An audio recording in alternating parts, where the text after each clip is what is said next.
Hello friends, welcome back to my YouTube channel. आप सभी का एक बार फिर से चैनल पे स्वागत है। दोस्तों, आज के इस वीडियो में हम लोग प्रीपोजिशन के ऊपर एक 20 क्वेश्चंस का प्रैक्टिस सेट करेंगे। दोस्तों, आज के इस वीडियो में हमने कुछ ऐसे क्वेश्चंस को लिया है जो एग्जाम से काफ़ी ज़्यादा पूछे जाते हैं, इसलिए आप लोग वीडियो को पूरा एंड तक देखिए, आपके लिए काफ़ी ज़्यादा बेनिफिशियल वीडियो होने वाला है। तो चलिए हम लोग वीडियो को स्टार्ट करते हैं और पहले क्वेश्चन की तरफ चलते हैं। पहला क्वेश्चन हमने लिया है, Sita fail dash dash the rickshaw. तो यहाँ पे कहा जा रहा है कि सीता रिक्शा से गिर गई। तो यहाँ पे से का सेंस आ रहा है, तो यहाँ पे इस क्वेश्चन का सही जवाब हो जाएगा फ्रॉम। फ्रॉम का मतलब से होता है, आप लोग जानते ही होंगे। तो यहाँ पे इस क्वेश्चन में से का सेंस आ रहा है, तो यहाँ पे सही जवाब हो जाएगा फ्रॉम, यानी कि सेंटेंस कुछ इस तरह से हो जाएगा, Sita fell from the rickshaw. Sita rickshaw से गिर गई थी।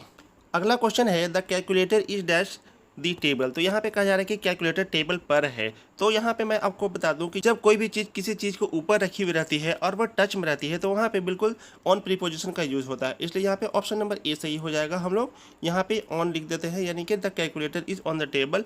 टेबल के ऊपर कैलकुलेटर रखा हुआ है या फिर टेबल के ऊपर कैलकुलेटर है, इस सेंटेंस का मतलब हो गया।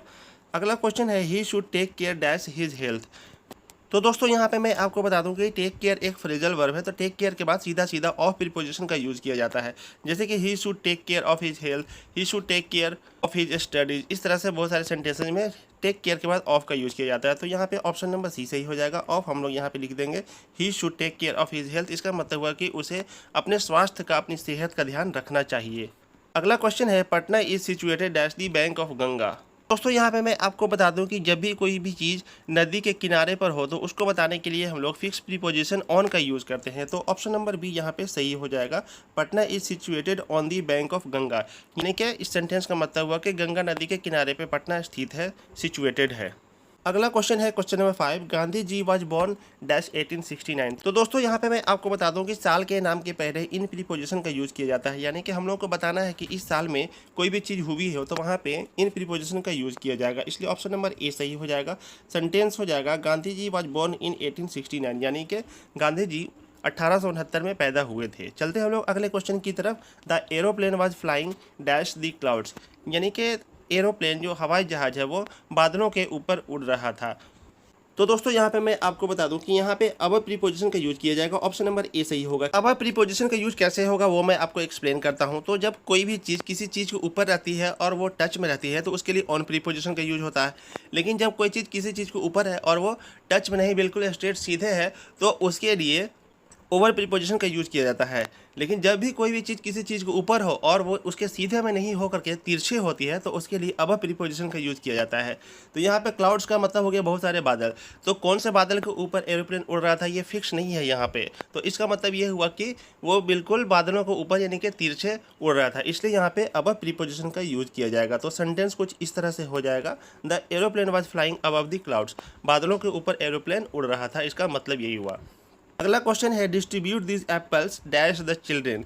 इन एप्पल्स को, इन सेबों को बच्चों के बीच में बांट दो। इस सेंटेंस का मतलब यही हुआ। तो यहाँ पे कौन से प्रीपोजिशन का यूज़ किया जाएगा वो मैं आपको बताता हूँ। तो इसके लिए यहाँ पे अमंग प्रीपोजिशन का यूज़ किया जाएगा। बिटवीन का यूज़ क्यों नहीं होगा, क्योंकि मैं आपको बताता हूँ, जब हम लोग दो लोगों के बीच में कोई भी चीज़ बांटते हैं तो उसके लिए बिटवीन का यूज किया जाता है। लेकिन जब संख्या 2 या 2 से ज़्यादा हो और उनके बीच में हमें कोई भी चीज़ को बताना हो या फिर बांटना हो, तो उसके लिए अमंग का यूज किया जाता है। तो यहाँ पे चिल्ड्रन जो है वो प्लूरल नंबर, यानी बहुत सारे बच्चों के बारे में बात की जा रही है, इसलिए यहाँ पे अमंग प्रीपोजिशन का यूज किया जाएगा। तो सेंटेंस हो जाएगा, distribute this apples among the children. बच्चों के बीच में इन एप्पल्स को बांट दो। अगला क्वेश्चन है, he is not dash home.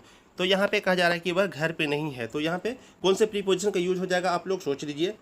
तो दोस्तों, यहाँ पे मैं आपको बता दूं कि जब किसी बहुत बड़े जगह के बारे में बात की जाती है, तो वहाँ पे इन प्रीपोजिशन का यूज़ किया जाता है, जैसे कि in Delhi, in India, in Australia, इस तरह से। लेकिन जब एक छोटे से पॉइंट के बारे में बात की जाती है, तो वहाँ पे एट प्रीपोजिशन का यूज़ किया जाता है। तो यहाँ पे घर एक छोटा सा पॉइंट है, एक निश्चित बिंदु है, इसलिए यहाँ पे एट प्रीपोजिशन का यूज़ किया जाएगा। सेंटेंस हो जाएगा, he is not at home, यानी कि वह घर पर नहीं है।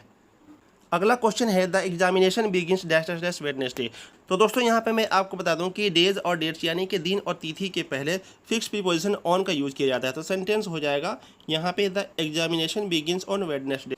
तो इस सेंटेंस का मतलब हो गया कि बुधवार से एग्जाम स्टार्ट होता है। अगला क्वेश्चन है, he is a candidate dash the primary teacher. तो इस सेंटेंस का मतलब हुआ कि वह प्राथमिक शिक्षक के लिए एक कैंडिडेट है। तो यहाँ पे के लिए का सेंस निकल रहा है। तो मैं आपको बता दूं कि इसका सही जवाब हो जाएगा ऑप्शन नंबर ए 4। 4 का मतलब होता है के लिए। तो जब हम लोग किसी भी तरह के कैंडिडेट किसी पोस्ट है उसे लिंक करने के बारे में बात करते हैं तो वहाँ पे फॉर प्रीपोजिशन का यूज किया जाता है। तो सेंटेंस हो जाएगा इस तरह से, he is a candidate for the primary teacher, यानी कि वह प्राथमिक शिक्षक के पद के लिए एक उम्मीदवार है। कैंडिडेट का मतलब उम्मीदवार होता है, आप लोग याद कर लीजिएगा। अगला क्वेश्चन है I am good dash dash tennis. यहाँ पे कहा जा रहा है कि मैं टेनिस में बहुत ही अच्छा हूँ। तो जब भी किसी तरह के कोई भी स्किल बताना होता हो तो उसके लिए फिक्स प्रीपोजिशन एट का प्रयोग किया जाता है। तो यहाँ पे I am good at tennis हो जाएगा करेक्ट सेंटेंस, यानी कि मैं टेनिस में बहुत ही अच्छा हूँ।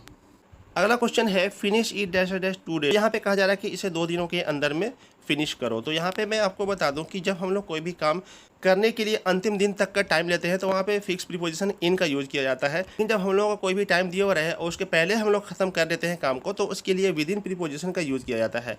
इसलिए ऑप्शन नंबर डी यहाँ पे सही होगा, finish it with in 2 days, यानी कि इसका मतलब ये हुआ कि 2 दिनों के अंदर इस काम को ख़त्म करो। तो दोस्तों अगला क्वेश्चन है we met a lot of people dash our holidays. तो हम लोग बहुत सारे लोगों से मिले आवर हॉलीडेज, हमारे हॉलीडे के बीच में या हमारे हॉलीडे के दौरान में। तो यहाँ पे आप लोग देख सकते हैं कि हॉलीडेज यानी कि बहुत सारी छुट्टियों के बारे में बात की जा रही है। तो इन्हीं छुट्टियों के बीच में बहुत सारे लोगों से हम लोग मिले थे। तो यहाँ पे फिक्स प्रीपोजिशन ड्यूरिंग का यूज़ किया जाएगा। ड्यूरिंग का मतलब होता है दौरान, के दौरान। तो हम लोग छुट्टियों के दौरान बहुत सारे लोगों से मिले, सेंटेंस का मतलब ये हो जाएगा। अगला क्वेश्चन है Ramesh has been absent dash Friday. Ramesh शुक्रवार से एब्सेंट यानी कि अनुपस्थित रहा है। तो यहाँ पे कौन से प्रीपोजिशन का यूज़ किया जाएगा, आप लोग सोच लीजिए। तो दोस्तों यहाँ पे मैं आपको बता दूँ, जब भी सेंटेंस में पॉइंट ऑफ टाइम रहता है तो वहाँ पे से का मतलब निकालने के लिए सिंस का यूज़ किया जाता है। तो फ्राइडे एक पॉइंट ऑफ टाइम है, यानी कि शुक्रवार से वह अनुपस्थित रहा है, तो इसलिए यहाँ पे सिंस का प्रयोग किया जाएगा। तो ऑप्शन नंबर सी इसका सही जवाब हो जाएगा। Ramesh has been absent since Friday. Ramesh शुक्रवार से अनुपस्थित रहा है। अगला क्वेश्चन है I am tired dash dash waiting for him. मैं थक चुका हूँ उसका इंतजार करते करते। तो यहाँ पे टायर्ड के बाद कौन से प्रीपोजिशन का यूज़ किया जाएगा। तो दोस्तों मैं आपको बता दूँ कि ये एक फ्रेजल वर्ब होता है, tired of, pissed off, afraid of. तो इस तरह का सेंटेंसेज में हमेशा ऑफ प्रीपोजिशन का यूज़ किया जाता है। तो ऑप्शन नंबर बी यहाँ पे सही हो जाएगा, आई am tired of waiting for him. मैं उसका इंतजार करते करते थक चुका हूँ।